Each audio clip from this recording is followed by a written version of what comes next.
Hola, buenas noches. Bueno, bienvenidos a todos. Muchísimas gracias por la asistencia. También damos la bienvenida y le agradecemos a todos los hermanos y devotos que nos siguen a través de las redes sociales de la Hermandad. Bienvenidos a esta nueva sesión formativa del aula Fray Bernardo de la Cruz. En primer lugar, disculpar al hermano mayor, que además de que su mujer ha sufrido recientemente una operación y se encuentra bastante delicada de salud, pues él también se encuentra enfermo y está pasando por unos momentos complicados, ¿vale? Desde aquí, pues, le mandamos un beso grande y le deseamos a los dos una pronta recuperación. También disculpar a la conciliaria cuarta, conciliaria de formación y juventud, que es la encargada de coordinar y de dirigir este programa y que se encuentra actualmente de guardia y no ha podido acompañarnos. En esta ocasión contamos con nuestro hermano don Juan Antonio Martos Núñez, que va a analizar desde un punto de vista jurídico todo el proceso por el que fue condenado Jesús, analizando pues numerosas irregularidades que se llevaron a cabo en el mismo. Nuestro hermano Juan Antonio Martos nació el 14 de mayo de 1951 en Sevilla. Está casado con doña María Luisa Cejalvo Martín. Es padre de dos hijos, Laura y Alejandro. De profesión es profesor titular de Derecho Penal de la Facultad de Derecho de la Universidad de Sevilla. Es doctor en Derecho, director del Grupo Andaluz de Investigación Jurídica del Departamento de Derecho Penal de la citada facultad, especialista en Derecho Medioambiental. Es director y autor de numerosas publicaciones científicas. Fue magistrado juez de lo penal de la Excelentísima Audiencia Provincial de Sevilla en 1992. Fue diputado de la Junta de Gobierno de la Hermandad del Silencio entre los años 92 y 95. Director del boletín Sagrada Columna y Azotes de la Hermandad de las Cigarreras y diputado de Juventud y fiscal de su Junta de Gobierno entre los años 1993 y 2000, 1997 y 2000 y 2001 y 2004. Es hermano de las siguientes hermandades: de la Hermandad del Gran Poder, de nuestra Hermandad de la Macarena, de San Benito, los Panaderos y la Hermandad Sacramental de Torrijos. Tiene numerosos libros publicados, numerosos artículos y ha impartido numerosas conferencias. A mí nuestro hermano Juan Antonio me ha enviado un currículum abreviado y he omitido bastantes datos para no cansaros, porque podría estar aquí resaltando su trayectoria profesional, personal y cofrade algo más de media hora. Hay un aspecto que no ha querido resaltar él en su currículum y que a mí me gustaría compartir con vosotros. Además de que es un gran jurista, ¿vale? A mí me gustaría destacar lo siguiente. Don Juan Antonio Martos Núñez es además un excelente docente, es un maestro ejemplar, un gran profesor universitario, de esos que marcan e inspiran a los alumnos que te tenemos, entre otros yo, presente en nuestro desarrollo profesional. Por muchos motivos. Primero, por la pasión que pone al exponer y al transmitir sus conocimientos, por el trato, atención y preocupación constante que tiene con sus alumnos, y porque además de enseñar muy bien derecho penal, enseña principios y valores cristianos, morales y éticos últimamente olvidados en la sociedad actual. Sin más, le cedo la palabra a nuestro hermano, don Juan Antonio Martos. Muchas gracias. Buenas noches. Muchísimas gracias por acompañarme, por estar con nosotros en este aula. Y porque ya sabéis que dice el Señor de la Sentencia que cuando dos o más se reúnen en mi nombre, allí estoy yo en medio de ellos, ¿no? Luego está también aquí con nosotros. Mis primeras palabras quiero que sean de un sincero y cariñoso recuerdo para nuestro hermano mayor, José Antonio. No tenía conocimiento de esto que nos dice Francisco, y por tanto pues desearle un pronto restablecimiento para él y para su mujer. Bueno, para mí venir aquí a mi casa, a la Hermandad de la Macarena, y además que me presente un ex alumno muy brillante, pues no sé, es un poco la cuadratura del círculo, ¿no? Hay cosas que no se espera uno que ocurran en la vida, pero ocurren, ha sido una suerte, una carambola de circunstancias, ¿no? Y bueno, muchas gracias, querido Francisco, por tus palabras. Y lo único que se puede deducir de esas palabras es que yo, él ha dicho que soy profesor titular. En el año 70 ya por imperativo legal me jubilé. No puedo decir que con dolor de mi corazón, porque también la docencia universitaria tiene su carga.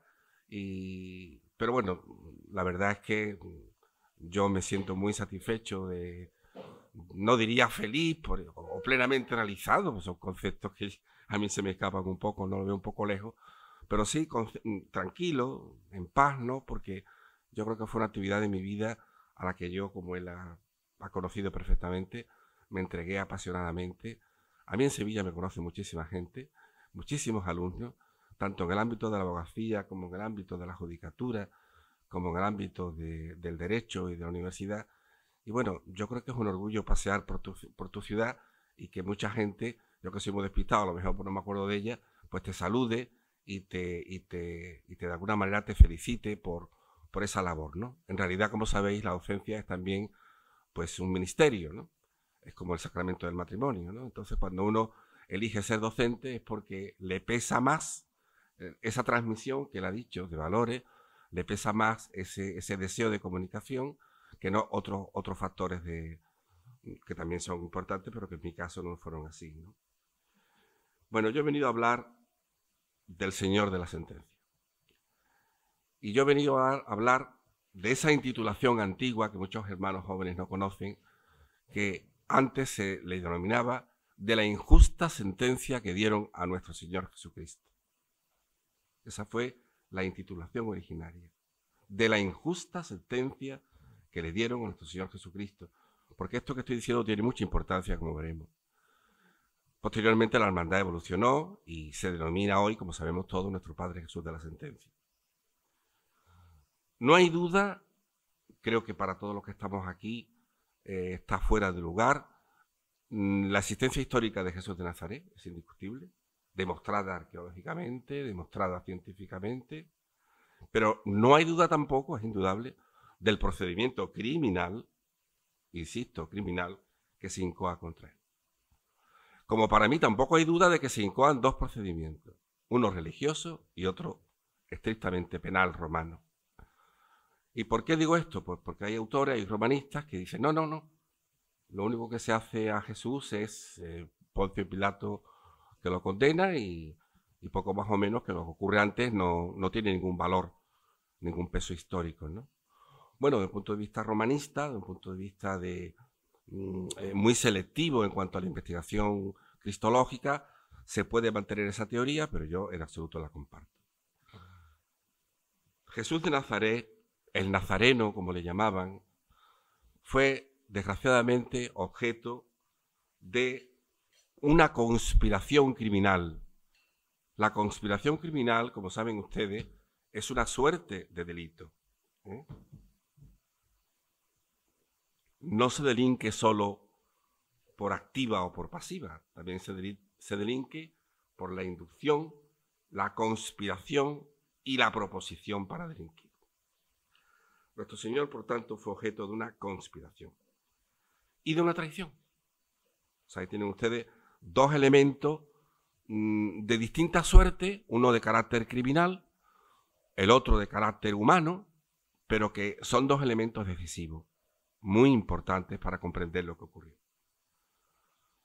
Se puede decir que el Señor, como veremos cuando comparece ante Pilato, con una dignidad y con una coherencia impropia de lo que entonces los reos y cómo los reos se comportaban, pues se enfrenta a un establishment, diríamos en términos americanos, ¿no? Al poder. Enfrentarse al poder en cualquier momento tiene un riesgo. En todos los momentos históricos eso siempre tiene un coste. El coste en este caso fue muy alto, fue su propia vida. Y ese poder, fíjense ustedes, eran de la aristocracia sacerdotal judía, de los escribas, de los fariseos, de los príncipes, de los sacerdotes, es decir, todo, podemos decir, una arquitectura absolutamente monolítica y cerrada en torno a la propia ley judía, a la interpretación del Tarot, del Talmud, de sentencias bíblicas que en ese momento existían. Y luego hay una figura que paradójicamente sale de su propio discípulo, de aquellos que en teoría se supone que son los que le apoyan, y los que le quieren y los que están con él, que es una figura muy importante, poco conocida. Yo voy a tratar de que ustedes puedan captar bien quién fue Judas Iscariote, porque es decisivo. Sin él prácticamente no hay procedimiento criminal, porque ni entonces ni ahora se puede detener a nadie sin una acusación, sin una denuncia. ¿Y qué es lo que hace Judas? Denunciar a Cristo. Denunciar. O sea, no solamente que lo vende, no, jurídicamente denunciar. Claro, ese es el dato formal que le sirve al Sanedrín para todo lo que va a venir a continuación. ¿Y esto por qué se hace? Bueno, según Pilato, todo esto se hace porque le tenían envidia. Otro elemento muy humano que ha existido en todas las etapas de la vida, y a mí no me extraña nada en absoluto que tuvieran envidia a Jesús, un hombre de 1,80 m, muy superior a los judíos de la época. Dicen que era rubio, una melena magnífica, preciosa, un aspecto físico absolutamente sorprendente, atractivo, porque si no, no se puede explicar la cantidad de personas que le seguían, y por tanto, si hablaba como los que tienen autoridad, decían, lo mismo que lo escuchaba. ¿Pero quién es este? Este no es el hijo del carpintero. Si habla como quien tiene autoridad. Este no ha salido de las escuelas rabínicas, este no es un fariseo, no es un escriba. Pues todos estos factores nos pueden llegar a la conclusión de que efectivamente puede ser un hombre objeto de envidia. Un personaje público en estas circunstancias, en aquella etapa, es muy fácil que también suscitara eso. Hay dos elementos que yo entiendo que son fundamentales, que determinan la aceleración de los acontecimientos. En primer lugar es la resurrección de Lázaro. Si nosotros hoy viésemos a alguien resucitar por mano de una persona, de un ser humano, no sabríamos, al menos yo no sabría con los conocimientos científicos que hay, pues cómo poder interpretar eso. Porque saben ustedes que hoy el único método que hay científico es la criptogénesis. O sea, es a una persona cuando ha fallecido, se le introduce en una cámara de hielo a una temperatura bajísima, con la finalidad de que las células no mueran, y con el paso del tiempo, bueno, pues veremos si la ciencia llega a un punto en el que esa persona pueda volver a la vida. Hay casos así, hay casos científicos así.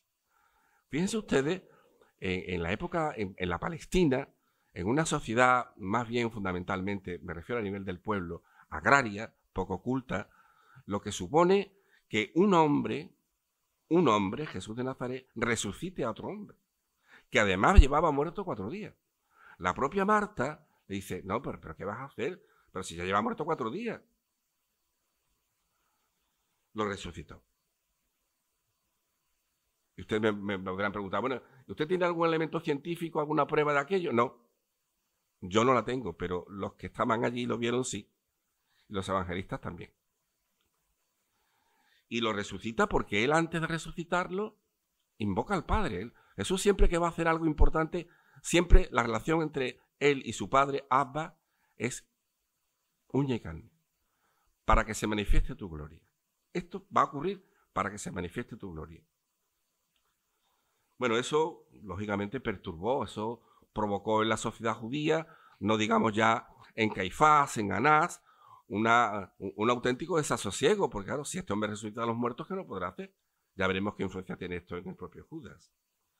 Hasta el punto de que Caifás, que fue un personaje decisivo, no se puede entender el procesamiento de Jesús y su muerte sin Caifás y sin Pilato.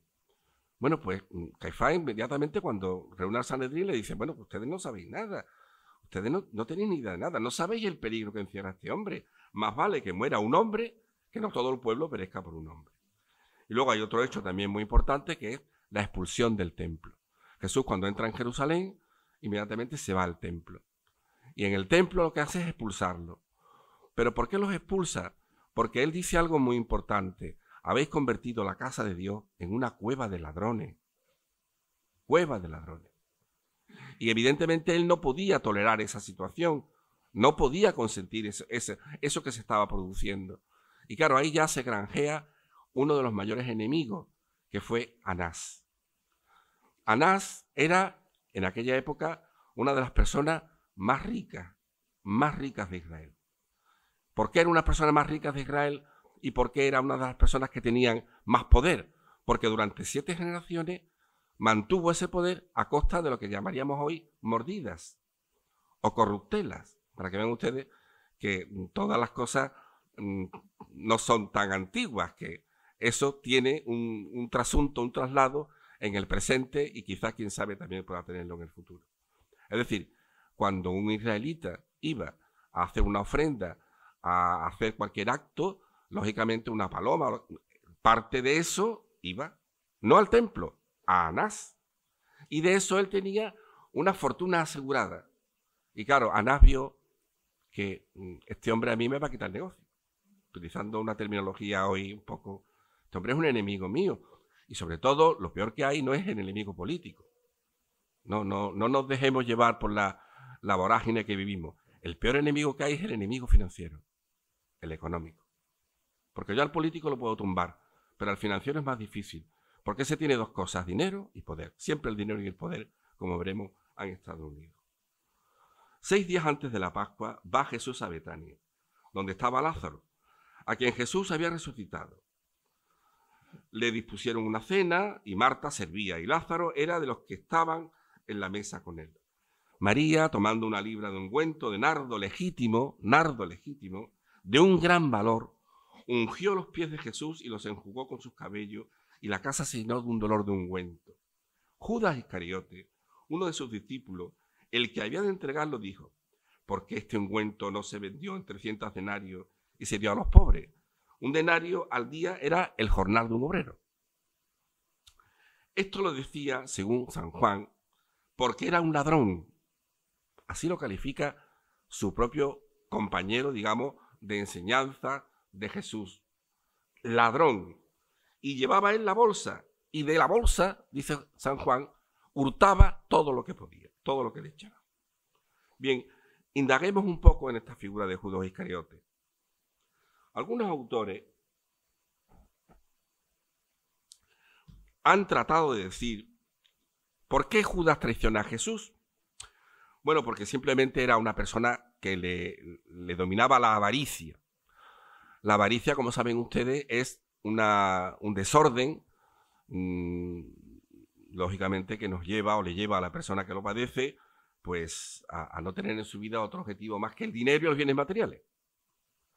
Lo cual no quiere decir que yo esté en contra del dinero, ni esté en contra de los bienes materiales, ni de una posición económica holgada. El que la tenga y la consiga con su trabajo y su esfuerzo, bendito sea Dios. Pero eso es una cosa, y lo que es la avaricia como una manifestación del alma, de su personalidad. O sea, Judas amaba al dinero, no amaba a Jesús, nunca amó a Jesús, porque si hubiera amado a Jesús no lo hubiera entregado. Amaba al dinero. Era un hombre pragmático. Actuaba como un tesorero o administrador de los bienes de los apóstoles, que los apóstoles recibían por aquellos pueblos que pasaban para distribuirlo entre los pobres y los menesterosos, para comprar las cosas que ellos mismos necesitaban para vivir. Este cargo de tesorero, dicen los autores, pudo enfriar su corazón, apegándose al dinero que se le había encomendado, apartándose de los principios de rectitud y honestidad que eran necesarios para poder ejercer ese cargo. Y también le condujo a caer en la más profunda de las avaricias, poseer bienes materiales. Eso por un lado. Pero es que por otro hay otra cosa mucho más grave. Desde el comienzo de su vida pública, como sabemos, Jesús nos habla de traer un reino. Luego le explicará a Pilato cuál es su reino. Pero él habla del reino de Dios. Jesús obra milagros. Cuidado que esto de los milagros de Jesús no son milagritos. Jesús no era un milagrero. Jesús era un rabí, un maestro, pero que tenía unas manos y una voz que, como vemos a nuestro Padre Jesús de la asistencia cautivo, inmediatamente cuando lo detienen, lo primero que le hacen es maniatarlo. atarle esas manos que, según San Pedro, pasaron por la vida haciendo el bien. Pues bien, como Jesús actuaba milagros, curaba, expulsaba a los endemoniados, curaba a los ciegos, curaba a los paralíticos, etcétera, etcétera, resulta que eso también lo veía la muchedumbre que le seguía, los apóstoles, el propio Judas. Al contemplar cómo estaba el maestro, se ilusiona y empieza a creer que Jesús es como una especie de mago, una fuente milagrosa de inagotables poderes, que según Papini podía perfectamente vencer a Roma con sus legiones e incluso expulsarla hasta el mar. Esto no ocurrió, como sabemos. Judas, al sentirse defraudado y frustrado, al comprobar que Jesús no era el libertador que él esperaba, porque su reino no era de este mundo, ¿qué es lo que hace? Lo vende. Lo entrega a la máxima autoridad religiosa. ¿Y por cuánto? Por 30 monedas de plata. ¿Y qué eran 30 monedas de plata en aquella época? El precio estipulado de una vaca. Así se vendió a Jesús. Así se tasó. Según San Juan, en la última cena, Jesús, mojando un bocado, lo tomó y se lo da a Judas. Después del bocado, en el mismo instante, dice en los evangelios, entra en él Satanás. Nos dicen que no existe el infierno, que todo se paga en este mundo. Nos dicen que no existe el diablo. Pero yo no me lo creo. Tampoco creo que el diablo sea una cosa así con cuernos y con... No, pero el diablo tiene que existir. El mal existe. Claro que existe. Lo que pasa es que yo creo, después de la experiencia que tengo de la vida, que afortunadamente hay más mal que bien. Y que el mal no va a ganar. Lo tengo claro. Pero existe el mal. ¿Que le queremos llamar diablo? Bueno, llamémosle diablo. ¿Que le queremos llamar mal? Llamémosle mal. Pero el diablo existe. ¿Por qué? Porque en ese momento, en el cenáculo, un momento fundamental en la vida de Jesús, donde instituye la Eucaristía, entra el diablo en Satanás. Es decir, su corazón se le endurece más. A un hombre pragmático, a un hombre frío, a un hombre avaricioso. La tentación se la había consumado en él mismo. Y entonces Jesús le dice, Judas, lo que tienes que hacer, lo que vas a hacer, hazlo pronto. Hace una cosa que evidentemente luego la pagó muy duro. Abandona a Jesús.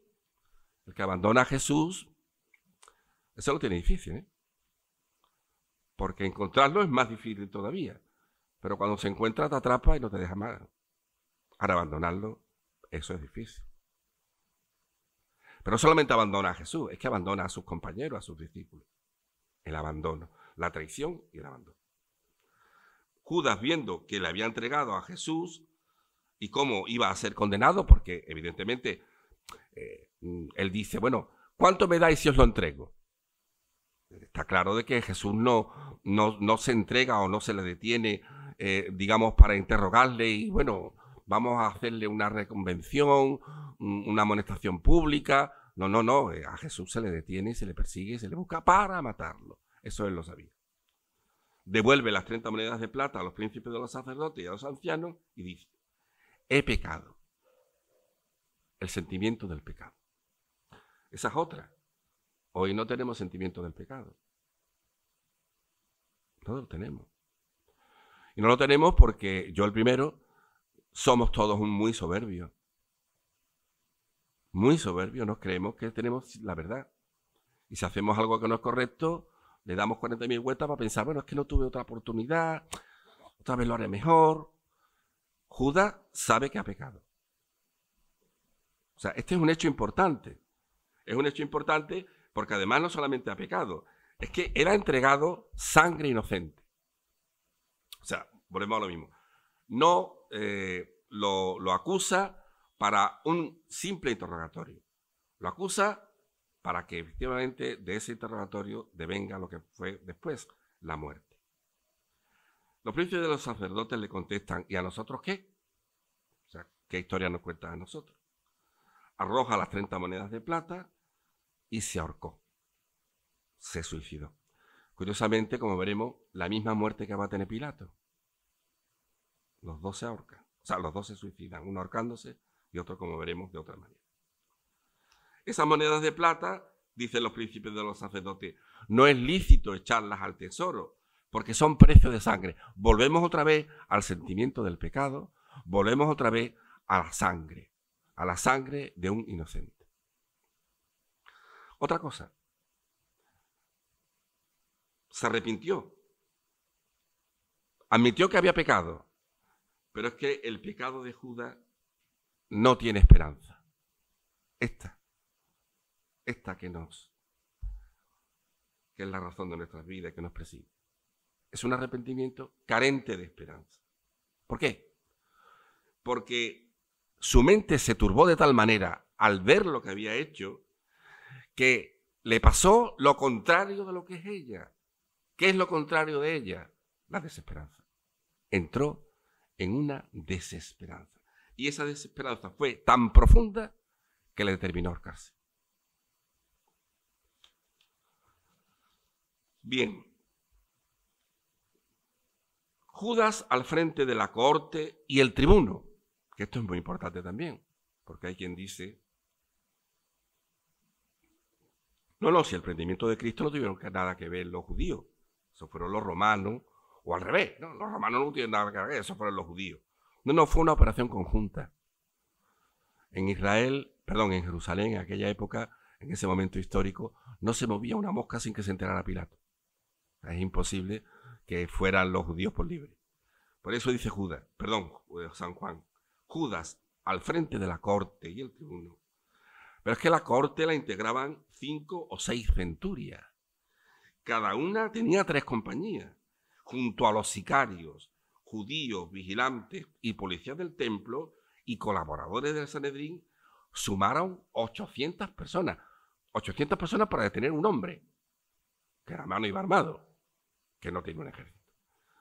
Y dirán ustedes, hombre, fueron muchas, ¿no? Pues sí, yo les voy a explicar por qué. Fueron muchas porque en esa época, o sea, en ese momento, vísperas del Sabbat, alrededor de Jerusalén había aproximadamente 1 millón de personas. ¿Y dónde estaban esas personas? En el Monte de los Olivos. No estaban en Jerusalén, porque no cabían tantísimas personas. Claro, en el Monte de los Olivos es amplísimo. Y a Jesús no se le detiene en el Monte de los Olivos. Se le detiene en Getsemaní, en un huerto que precisamente le habían dejado para él y sus discípulos cuando se retiraba a orar. Ahí es donde se lo detiene.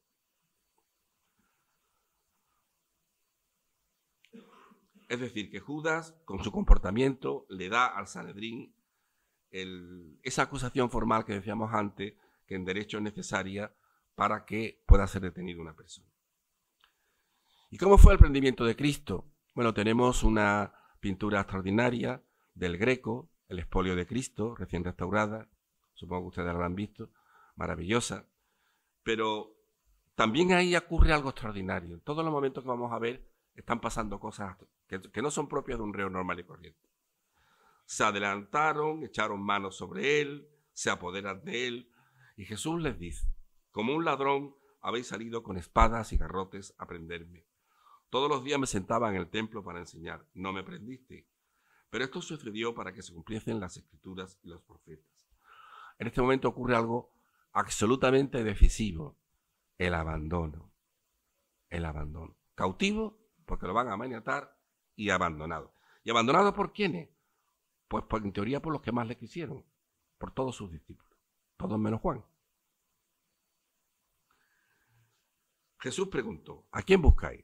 Y ellos contestaron, a Jesús Nazareno. Y él dijo, yo soy. Este egosum, yo soy, es muy importante porque veremos cómo ante Caifás en el Sanedrín vuelve otra vez a decir, yo soy. O sea, es la coherencia de un hombre digno, de un hombre que sabía que iba a perder su vida, pero que en ese momento tenía que dar, en el momento más difícil de su vida, que se había educado para ello y preparado durante 3 años, sabía que tenía, diríamos hoy, que estar a la altura de las circunstancias. Yo soy. Y curiosamente, dice San Juan, que estaba allí, yo no, que retrocedieron y cayeron en tierra 800 personas. ¿Puede alguien explicarse cómo un hombre solo, en Getsemaní, en la noche de la Paracebe, suponiendo que fuera luna llena, habría poca luz, tiene tal poder, tiene tal unción espiritual, religiosa, fuerza, como lo quieran ustedes llamar, que solo con el yo soy retroceden y caen en tierra 800 personas. Pues ocurrió.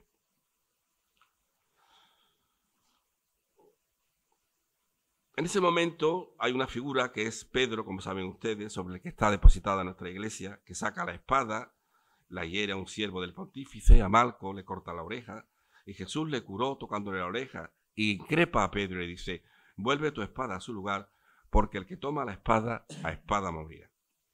¿No crees que no puedo rogar a mi Padre, quien pondría a mi disposición al punto más de 12 legiones de ángeles? El cáliz que me dio mi Padre, ¿no he de beberlo? Esto está refrendado por todos los evangelistas.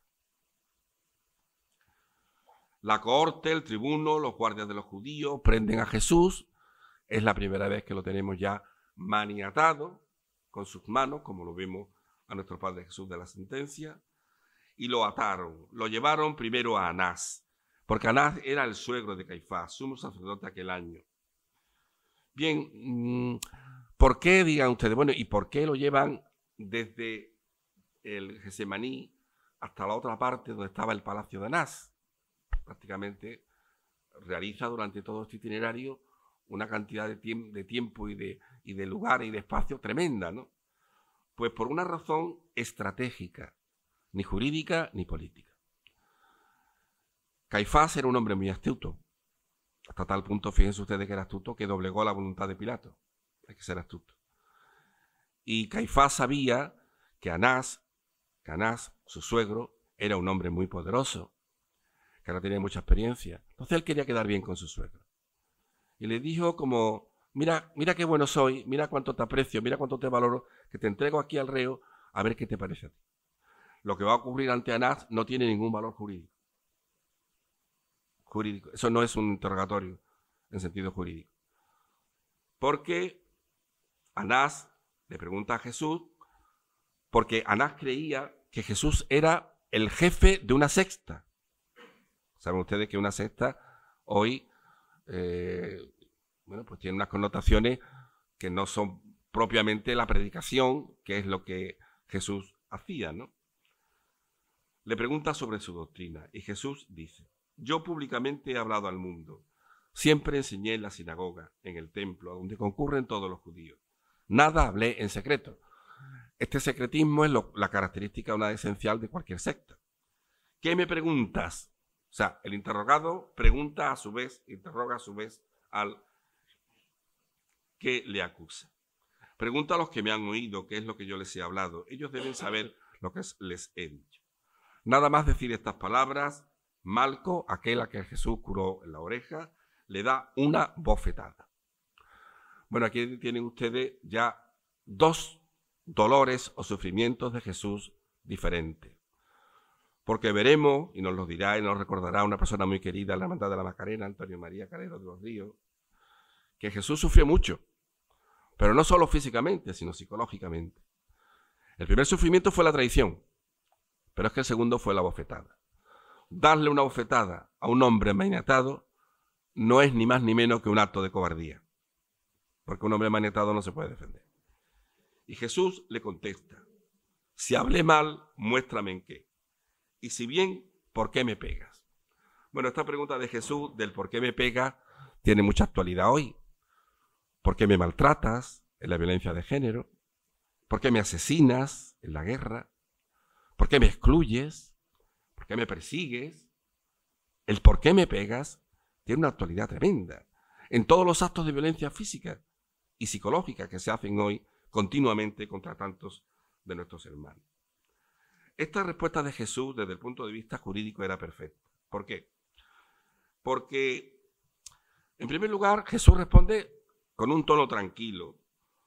No teme a Anás a pesar de su poder, pero sí hace algo distinto a lo que hacían todos los reos, que eran, tirarse al suelo, hacer muecas, para de alguna manera conmover al aquel que le interroga. Según Flavio Josefo, como saben ustedes, historiador romano de origen judío, los procesados se esforzaban por adoptar un comportamiento servil que suscitara un poco la compasión de la autoridad. Y Anás se preguntó, ¿quién era este hombre? Que ante una violencia cobarde e injusta respondía con esa mansedumbre. No es de extrañar porque la mansedumbre de Jesús ya está anunciada mucho antes por el profeta Isaías. La mansedumbre de Jesús. Y sobre todo, se preguntaba Anás, ¿quién es este hombre?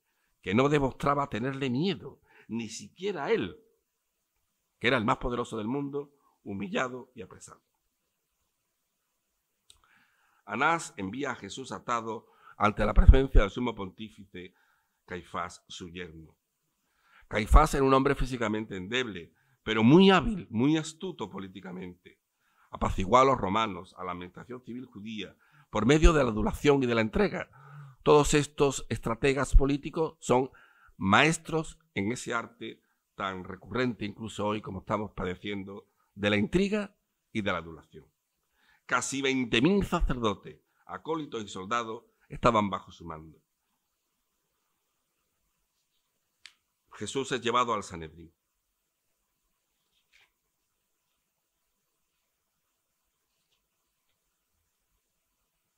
El Sanedrín estaba compuesto por 71 miembros de, como hemos comentado, los príncipes de los sacerdotes, o sea, la flor y nata de la aristocracia judía, escribas, ancianos, fariseos, y todos ellos buscaban una prueba testifical coherente contra Jesús, porque según el Talmud, según el derecho mosaico rabínico, bastaba un testimonio coherente de 2 para condenar a alguien.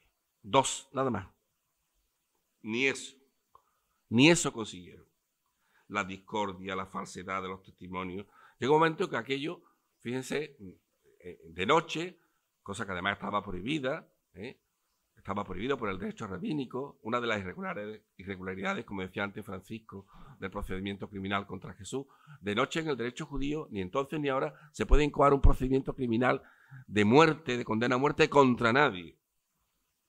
Bueno, Caifás, pues llega un momento en el cual se desespera y se levanta y dice: te conjuro por Dios vivo a que tú digas si eres el Mesías, el Hijo de Dios. Bueno, esto se llama en derecho penal inducción a cometer el delito. La inducción es otra manera de participación criminal. Si yo induzco a una persona a que blasfeme, pues evidentemente yo estoy induciéndola a cometer el delito, luego yo soy también parte en ese delito. Este es un momento determinante, ¿eh? Este es un momento incluso yo creo que más determinante todavía que ante Pilato. Porque en ese momento yo siempre he pensado, bueno, ¿y si Jesús no hubiese contestado nada? Como pasó ante Herodes. Pues si no hubiese contestado nada, posiblemente no hubiera habido nada, porque nada habría que condenar, nada habría que castigar, puesto que evidentemente todas esas acusaciones de blasfemia se basaban en testimonios que no eran coherentes, como hemos comentado. Una vez más, la misión de Cristo, el porqué de su venida al mundo, el porqué de su pasión. Y en lugar de callarse, en lugar de acobardarse, pues da un paso al frente. Volvemos otra vez con algo tan difícil, siempre lo ha sido, pero mucho más para nosotros, que se llama coherencia. Yo soy, otra vez el yo soy de Getsemaní. Y le dice más cosas.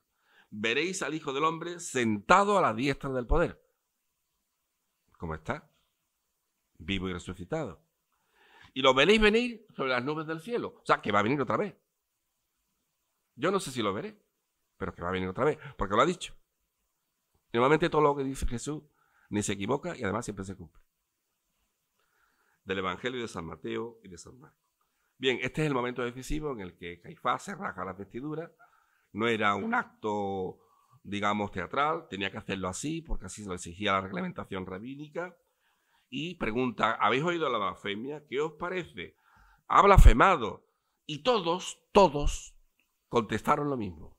Reos de muerte. Menos, veremos en la defensa de Jesús, pues ya sabemos quiénes están acusando. Ahora vamos a ver quiénes le defienden. Menos 2 personajes fundamentales en la vida de Jesús. José de Arimatea, un hombre justo, un discípulo de Jesús en secreto por temor a los judíos, y el maestro Nicodemo, uno de los hombres más cultos de Israel, hasta tal punto que formaba parte del consejo de israelitas. Estos dos hombres, curiosamente, son los que lo van a bajar de la cruz, cuando eso lo tienen que haber hecho sus discípulos. No, lo hacen ellos.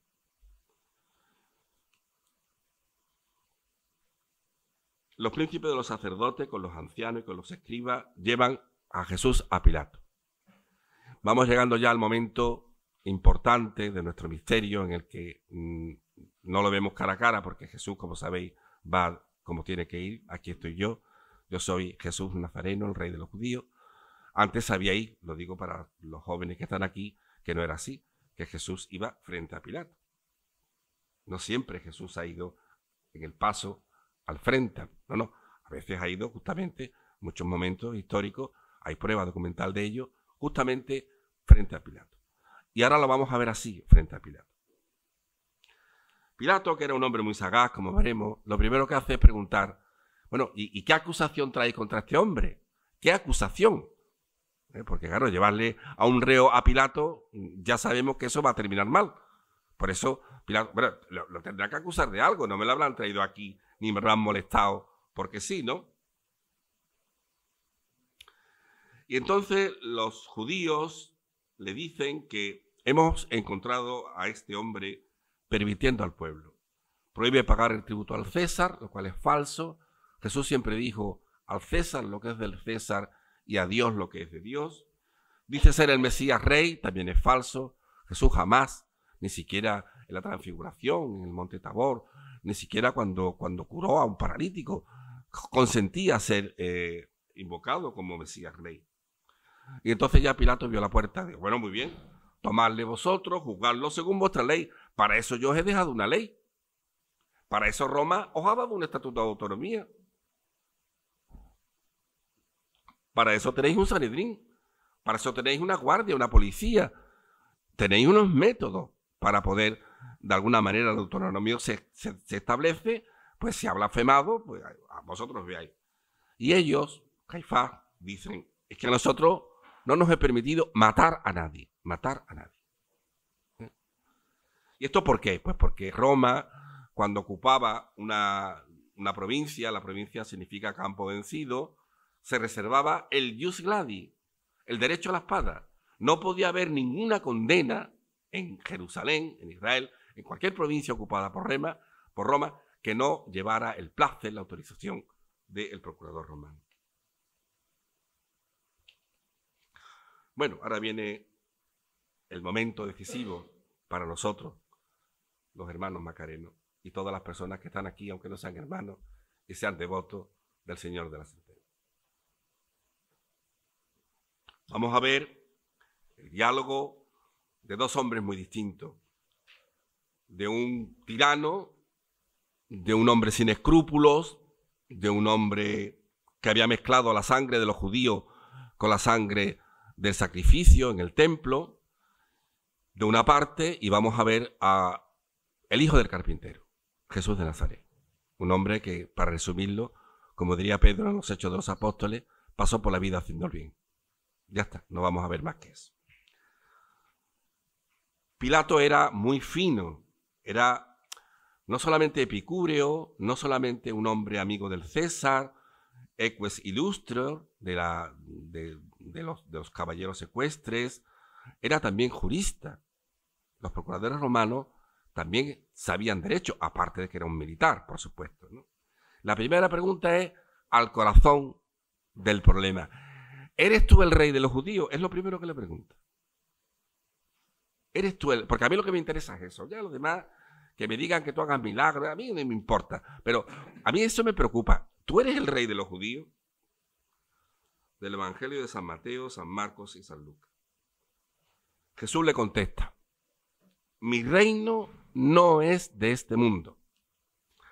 Luego ya tenemos que empezar a, si no lo hemos hecho en nuestra vida, nunca es tarde para empezar a pensar que hay algo más que esta tierra. Hay algo más. Aunque no lo creamos, aunque sea difícil verlo, aunque la vida te dé todos los reveses que tú quieras, hay algo más, porque él lo dice. Mi reino, yo tengo un reino, pero no es de este mundo. Es más, si de este mundo fuese mi reino, mis ministros habrían luchado para que yo no fuese entregado a los judíos. Mi reino no es de aquí. Bueno, entonces, claro, ante esa respuesta, fíjense ustedes, una mentalidad militar, una mentalidad pragmática, una mentalidad que solo le importaba mantener el orden, el estatus, y él, por supuesto, que no le movieran el sillón, ese tribunal en el que va nuestro misterio, pues se queda un poco, en principio, desorientado, ¿no? Porque esa pregunta se sale de la lógica romana.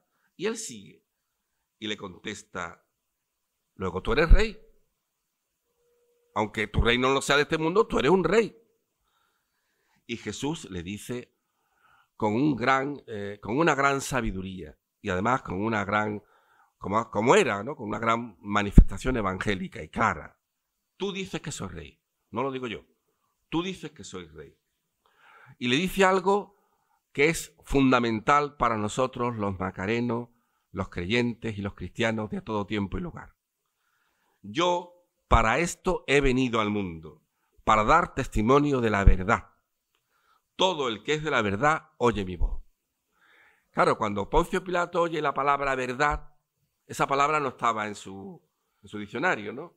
Su diccionario lo único que había era ocupación, sangre, lealtad al emperador Tiberio, pago de impuestos, represión. Esas eran sus palabras. Pero la verdad, el drama de Pilato se oculta tras la pregunta esta, ¿qué es la verdad? No es una cuestión filosófica sobre la naturaleza de la verdad. Es una pregunta existencial sobre la relación con la verdad.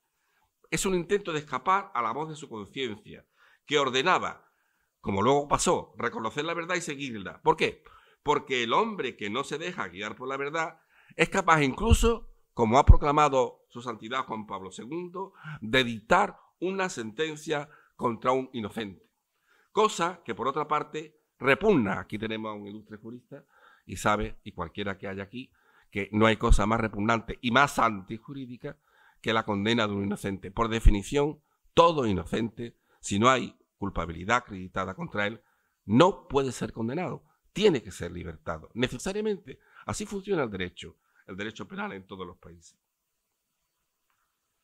Es más, dice San Juan Pablo II, son los inocentes los que pagan el precio de la hipocresía humana. No bastan decisiones a media, no basta lavarse las manos. ¿Por qué? Porque como veremos en el final de Pilato, resulta que queda siempre la sangre de los inocentes. Cuando tú matas a un inocente con tus manos, aunque tú no lo hayas tocado, tú tienes sangre en tus manos. Esa mano no se quita ni con lejía. Perdón, esa sangre no se quita ni con lejía. Es lo que le pasó a Pilato, que llevaba muchísima sangre en sus manos. Y por supuesto la sangre de Cristo.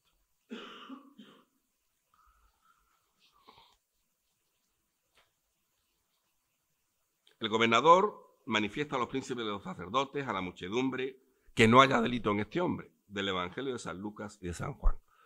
La primera vez que declara que no es que sea inocente o culpable, sino que él no ve delito. La primera, lo va a hacer 3 veces, la primera. Es más, le dice, me habéis traído a este hombre como un alborotador del pueblo, yo lo he interrogado ante vosotros. Y no hallé en el delito alguno de los que alegáis contra él.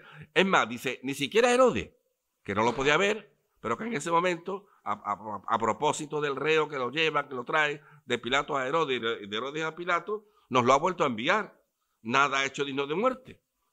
Y añade algo que en principio es contradictorio, en principio es antijurídico, en principio no tiene ninguna razón de ser, y que demuestra ¿qué? La crueldad de Pilato. Le corregiré y le soltaré. No. A un inocente no se le puede corregir. ¿Saben ustedes por qué? Porque la corrección romana no era como la judía. Las judías eran 40 latigazos menos 1. Las romanas eran hasta 200 latigazos. Hay en la Sábana Santa. Se ha demostrado científicamente. Están allí para el que quiera verlo. Nada más que tiene que irse a Turín y ver la Sábana Santa. Hasta 200 latigazos. Se turnaban de 2 en 2 hasta cansarse. Claro, fíjense ustedes que se han encontrado incluso restos arqueológicos de flagelados que murieron en ese tormento de la flagelación.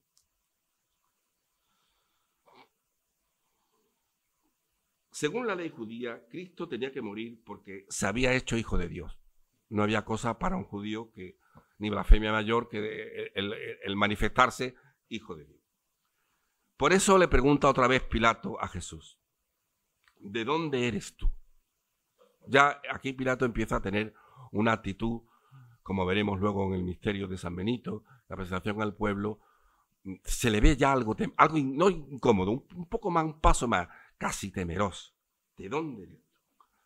Y ya Jesús no contesta, ya calla. Él piensa que ya ha dicho todo lo que tenía que decir, que a buen entendedor pocas palabras.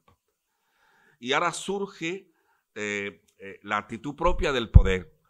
Los poderes, en todo momento y lugar, no debe extrañarnos nada en la época que vivimos, siempre son absolutos, son arrogantes, no te permiten que tú opines, no te permiten que tú tengas otra opinión.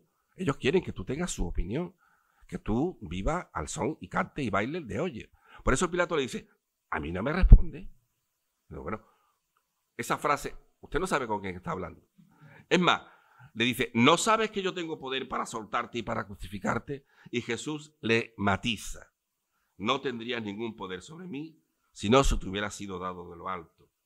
Por eso los que me han entregado a ti tienen mayor pecado. Es decir, que aquí vemos el plan de Dios.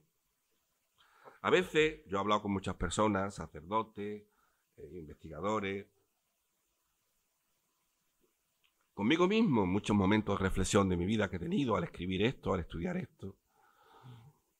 Yo he pensado, digo, bueno, pero este precio y esta sangre y este dolor, ¿por qué tuvo que ser así? ¿No pudo ser de otra manera? No. No, porque ya lo dice él: tú no tendrías ningún poder sobre mí si no se te hubiera sido dado de lo alto. En ese plan de Dios, de su Padre, estaba implícito su sacrificio. Él ya lo advierte: el Hijo del Hombre tiene que sufrir mucho, tiene que padecer mucho. Porque parece ser que los seres humanos solamente comprendemos las cosas a través del dolor, desgraciadamente. Que suele ser algo como un enganche, ¿no? Que nos pilla y nos coge un poco. Es difícil salirnos de esa dinámica. Bien, si Pilato por tercera vez cree que Jesús no es culpable de nada, cuando lo presenta ante el pueblo en el misterio de la Hermandad de San Benito, como vemos, lo que presenta Pilato al pueblo es un hombre, fíjense, coronado de espinas, azotado, maltratado. O sea, como diría Isaías, mucho antes de que ocurriera esto, no tenía figura humana. No tenía figura humana. Entonces, piensan algunos, bueno, vamos a ver, Pilato en realidad quería absolverlo, quería liberarlo. Lo que pasa es que, como sabía que se lo habían entregado por envidia, pensó, bueno, vamos a ver si maltratándolo, si viendo ellos la sangre en este rabí, pues se apaciguan y se calman y se tranquilizan, digámoslo así, ¿no? Otro error más, cometió muchos errores. El lavatorio de las manos, que ya lo veremos, también fue otro error. Otro error más. Pero claro, cuando Pilato presenta a Jesús de ese modo, ¿qué es lo que pasa? Pues que aquellos que lo aclamaban el Domingo de Ramos, en la entrada en Jerusalén, que iban con palmas, que le ofrecían sus mantos, quita, quita, quita ese, quita. Crucifícalo, crucifícalo. Y ahora viene lo que se llama el privilegio pascual, la provocatio ad populum. Existía una costumbre de que por en tiempos de la Pascua, la víspera de la Pascua, se soltaba a un criminal y entonces el pueblo decidía cuál quisiera que se le soltara. Y surge otro fenómeno muy, muy normal. Ustedes habrán oído eso de la manipulación política, ¿no? ¿Lo habrán oído? Pues eso ha ocurrido siempre. Hay un proceso de manipulación política aquí. Ese proceso de manipulación política lo único que pretende es que estos judíos, en el caso de que estuvieran indecisos, la aristocracia sacerdotal judía ya se había encargado de decir: cuando pregunte el procurador ¿a quién queréis? Si a Barrabás o a Jesús, a Barrabás. Eso se hizo así.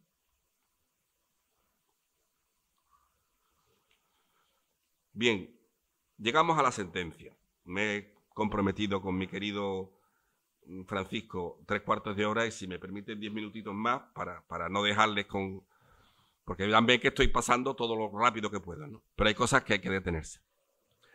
¿Hubo o no hubo sentencia condenatoria contra Jesús? Bueno, hay romanistas, yo conozco a romanistas, compañeros míos, no vamos a dar nombre, que dicen que no. No se dicta formalmente una sentencia contra Jesús. Bueno, muy bien. Aquí me he traído un documento, que lo pueden ver ustedes, que es la sentencia de Pilato, que Pilato, de su puño y letra, escribe el 25 de marzo del año 18 del emperador romano Tiberio César. El procurador de Judea dicta la siguiente sentencia. Esta sentencia, por si alguien quiere consultarla, está en un manuscrito, o sea, se encontró en un manuscrito italiano y está en el Archivo General de Simancas. Se encontró en el año 1580, siglo XVI, en la ciudad de Aquila, en los Abruzos, en el reino de Nápoles. La versión castellana es del siglo XVIII, 1786, original de Guerra, obispo de Segovia, contenida en su obra titulada Libro de varias noticias y apuntaciones. Y esto, si alguien tiene interés, está ni más ni menos que en la Biblioteca Nacional de Madrid. Bueno, que no voy a leerla entera porque tampoco quiero detenerme mucho en esto, ¿no? Pero si hubo o no hubo sentencia contra Pilato, yo creo, querido secretario y hermano, que nuestra hermandad ha resuelto muy bien el problema. Muy brillantemente. ¿Saben ustedes por qué? Porque el señor de la sentencia lleva a su izquierda un escriba. Tengan en cuenta que en esta época no todo el mundo sabía leer. No era fácil encontrar una persona culta y docta que supiera leer. Y este escriba está leyendo un pergamino. No está leyendo esta sentencia, un pergamino. ¿Y qué dice ese pergamino? Algo que fue verdad. Eso sí fue verdad. Y fue verdad hasta el punto de que en el Evangelio de San Mateo se escribe aquello que el escriba va leyendo. Viendo Pilato que nada conseguía, tomó agua y se lavó las manos. Otro error. Esto se llama en derecho procesal un ardid procesal. O sea, una estratagema, un engaño.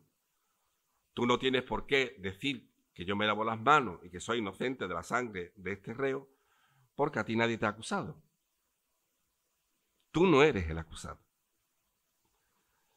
Todo el pueblo contestó diciendo, caiga su sangre sobre nosotros y sobre nuestros hijos. Entonces le soltó a Barrabás y a Jesús, después de haberlo hecho azotar, se lo entregó para que le crucificaran. Y esto ocurre porque Caifás, este pontífice, era muy hábil. Y como vio que estaba dudando, como vio que realmente estaba llegando a un punto en el que sentía pánico, no sabía cómo resolver lo que tenía entre las manos, le dice, todo el que se hace rey está en contra del César. Es más, tú has escuchado que estos que el domingo estaban vitoreando a Jesús como rey de los judíos, como el Mesías, resulta que ahora dicen, cuando Pilato les increpa, voy a crucificar a vuestro rey, en un intento más desesperado de salvarlo. Y ellos contestan, fíjense, nosotros no tenemos más rey que el César. Bueno, esto según el Deuteronomio es una blasfemia total. Total. Y un acto de hipocresía, porque son judíos los que están diciendo eso. Nosotros no tenemos más rey que al César. Están despreciando a Yahvé.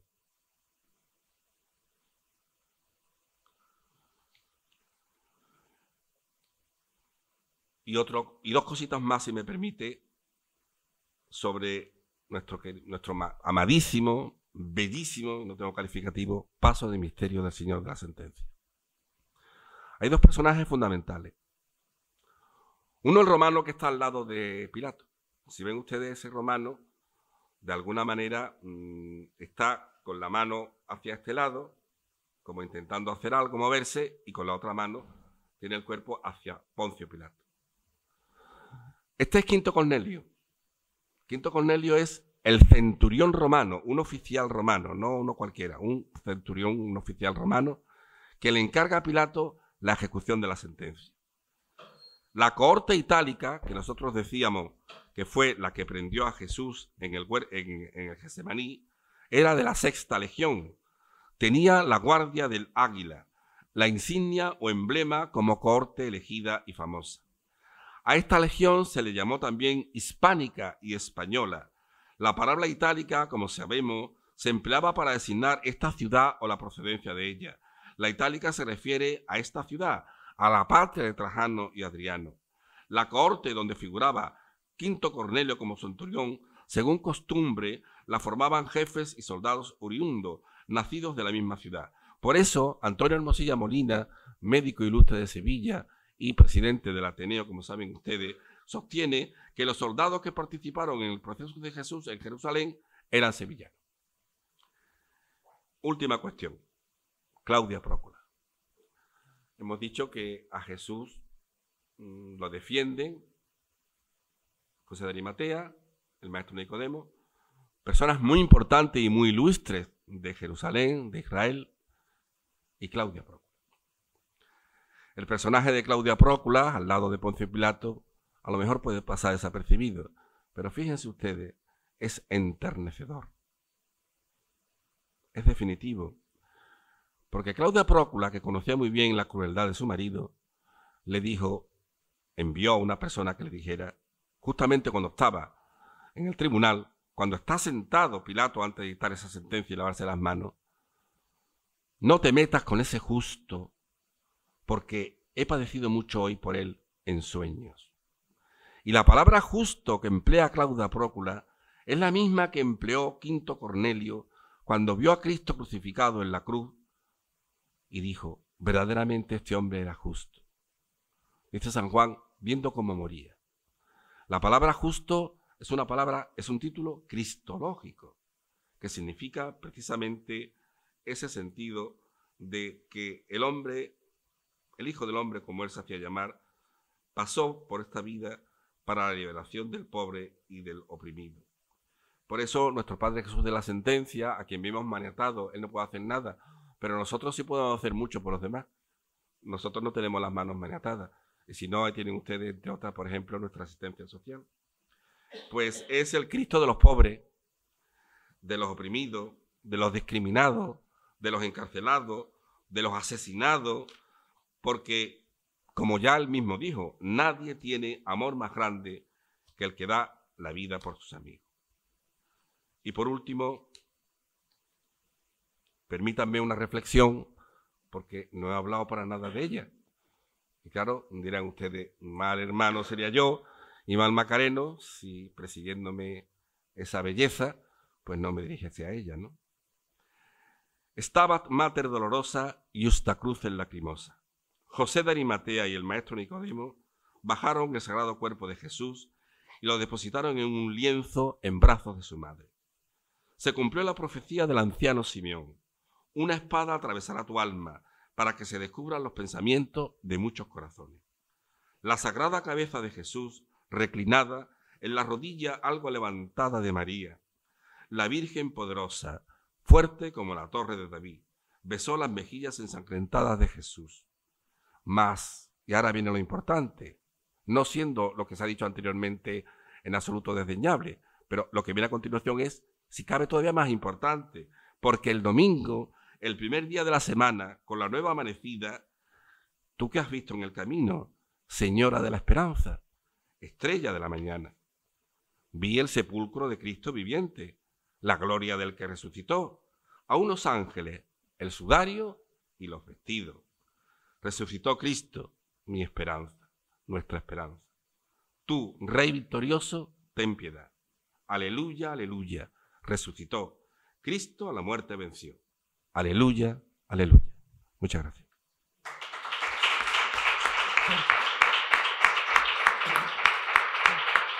Muchas gracias.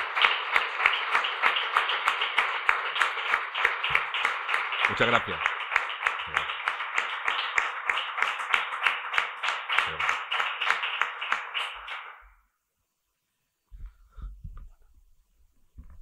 Bueno, querido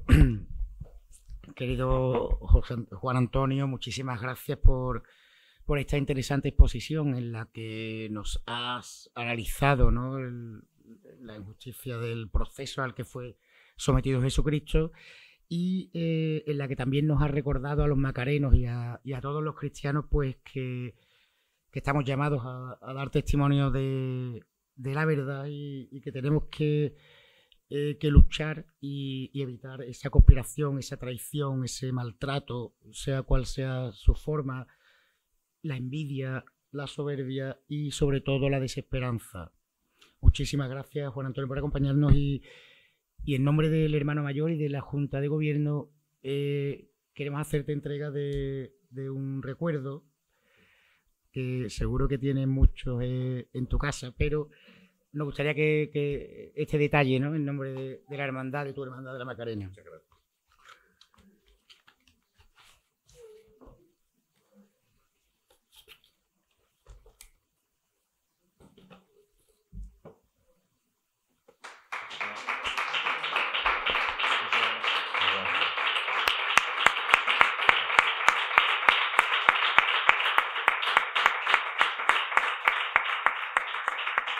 Permitidme que termine con las palabras de nuestro Papa emérito, que nos fue recientemente, Benedicto XVI. Jesús te quiere.